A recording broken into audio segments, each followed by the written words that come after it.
Assalamualaikum warahmatullahi wabarakatuh. Alhamdulillah wa syukurillah, salatan wa salaman ala rasulillah wa ba'd.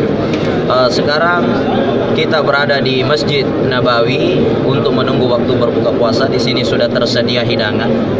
Apa yang kita ambil iktibar di sini, rata-rata di sini orang berebut untuk memberi buka puasa. Berbeda kita secara umum, kadang-kadang kita berebut mencari orang yang mau memberi buka puasa. Ya, di sini dicari orang yang mau diberi buka puasa. Artinya betul-betul di sini orang mau memberi dan memberi. Nah, makna yang bisa kita ambil, siapa yang menjadi pemberi maka Allah akan murahkan. Sahhalallahu rizqu, maka Allah akan memudahkan rezeki orang yang suka memberi.